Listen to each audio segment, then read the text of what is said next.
হামে মৃত্যু হয়েছে আরও ৮ শিশুর, নতুন করে আক্রান্ত আরও ১,১৮৫ শিশু। বিশেষজ্ঞরা বলছেন, নতুন করে আক্রান্তের সংখ্যা তুলনামূলক কমে আসছে, শীঘ্রই আরও কমবে। পুরনো রোগীদের মধ্যে জটিলতা বা মৃত্যুর ঘটনা বেশি। রাজধানীর হাসপাতালগুলোর হাম ওয়ার্ডে কমেছে ভর্তি রোগীর সংখ্যা, চাপ কমেছে আইসিইউতেও। রিপোর্ট নাবিল জাহাঙ্গীরের। বাংলাদেশ শিশু হাসপাতাল হামের প্রাদুর্ভাবে হাসপাতালটির বিশেষায়িত হাম ওয়ার্ডে শয্যা সংকট দেখা দিলেও সেই চিত্র এখন বদলাতে শুরু করেছে। ভর্তি রোগীর সংখ্যা নেমে এসেছে ১০০ ঘরে, চাপ কমেছে আইসিইউতেও।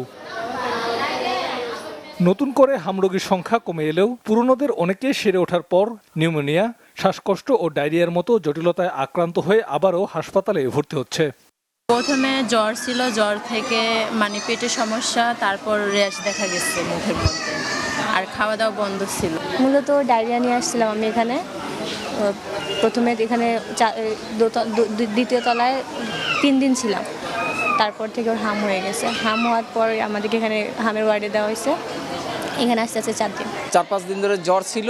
গত শনিবার থেকে হচ্ছে ওর হচ্ছে, মানে চোখের ভিতরে কেমন গোটা গোটা দেখা যাচ্ছে, লাল লাল, তারপর শরীরে, তারপর জিহ্বাতে দেখা যাচ্ছে। পরবর্তীতে আমরা ডাক্তারের সঙ্গে আলাপ করলাম, ডাক্তারে বলে যে আপনি হসপিটালে আসেন।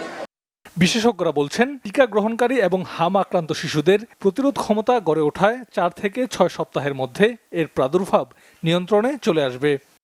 নতুন আক্রান্তের হার খুবই কম, নাই বললেই চলে। তবে আগে তো বাল্ক চিলড্রেন এফেক্ট হচ্ছে, ওদের থেকে একটা অংশ কিন্তু কমপ্লিকেশন ডেভেলপ করতেছে। সেই কমপ্লিকেটেড মিজাজ বা জটিলতা নিয়ে কিন্তু আসতেছে, ঢাকার বাইরে থেকেও আসতেছে।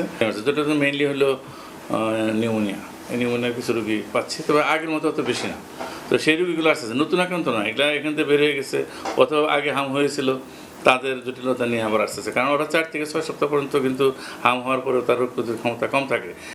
হাম পরবর্তী নানা জটিলতা এড়াতে সেরে ওঠার পর শিশুর বিশেষ যত্ন নেয়ার পরামর্শ স্বাস্থ্য বিশেষজ্ঞদের।